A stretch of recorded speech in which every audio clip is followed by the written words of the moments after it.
just a game, aren't they? Welcome to 5 after midnight.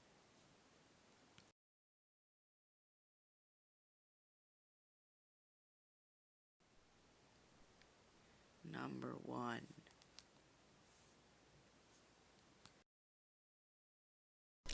When I was about 8 years old, my mother and I were living in a small duplex apartment. She collected the creepiest Italian dolls. They were these Venetian porcelain things that were dressed like carnival jesters. I was terrified of them and convinced that they were secretly alive. Most of the dolls sat on a windowsill that was next to my fish tank. In the fish tank, there was one big goldfish and a bunch of smaller guppies. One night, my mom and I are asleep upstairs when we hear a plop, plop, plop sound on the downstairs floor. We go downstairs, and the big goldfish is gone.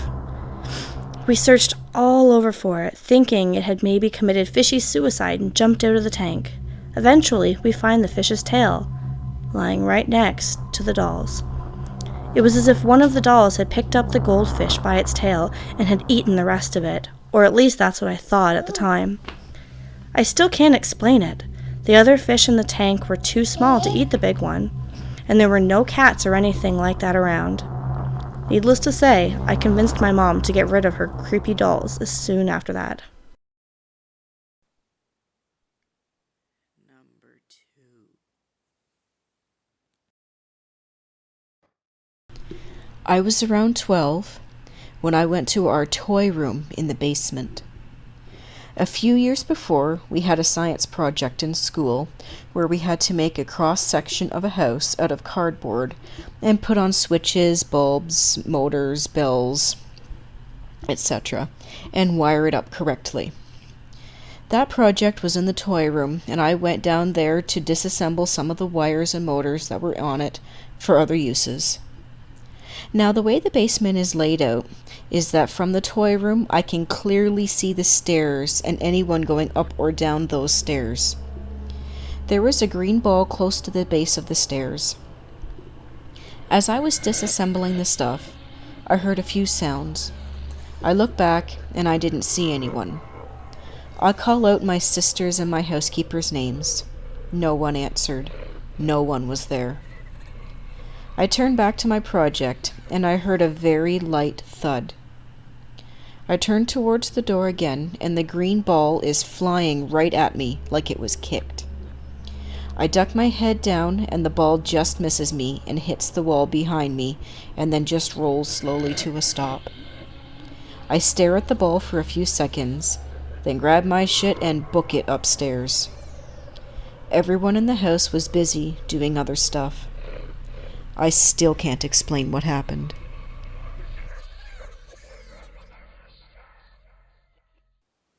Number 3.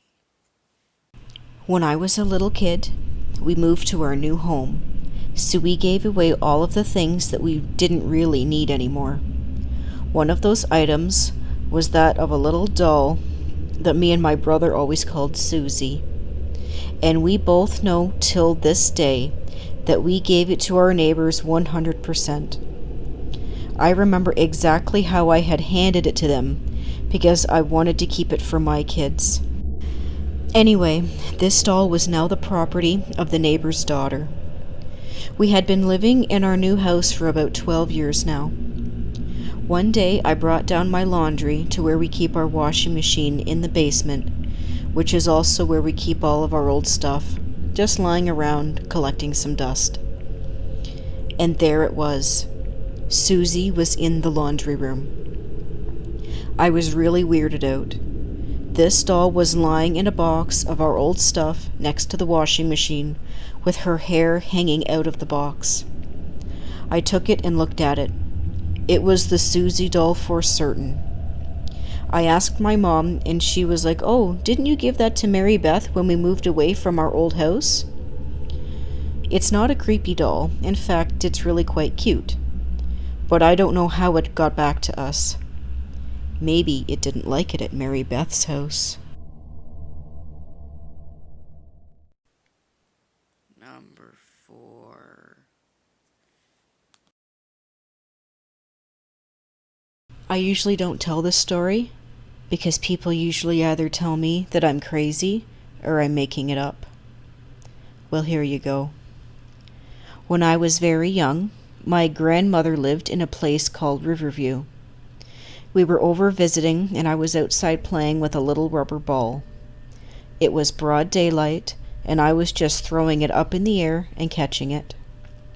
One of my throws takes a bad arc, and it lands in a huge bush against the house. I tried getting up on my toes and reaching it as far as I could, but it was no use. And then, as I recall, from behind, a hand and then an arm reaching over my shoulder and grabbing the ball. They weren't normal appendages. It was like they were made of hollow plastic with hinges where joints should have been. I could see in and through the spots where the hinges had been given enough space to move. I turned around. There was a very ordinary man there, in all respects, besides the fact that his limbs seemed to be plastic and hollow. My young mind said, "Okay, he has prosthetic limbs. This must be what those look like." He handed me my ball without talking and simply walked away. As the time has passed since this has happened, I've realized that there is no way that this makes any sense.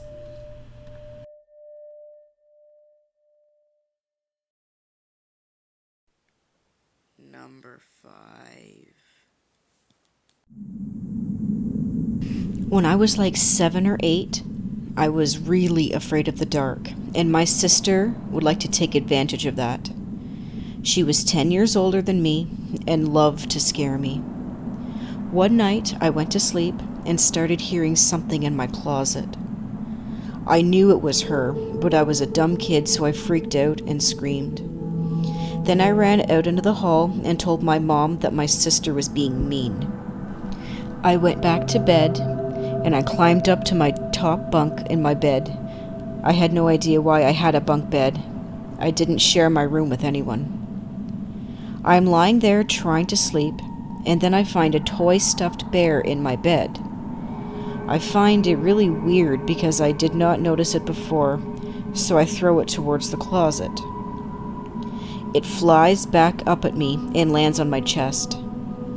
I hear some noise in the closet and I book it out of my room. I open my door and run down the hall and see my sister in the living room talking to my mom. My dad was out of town for work. There was no one else in the house.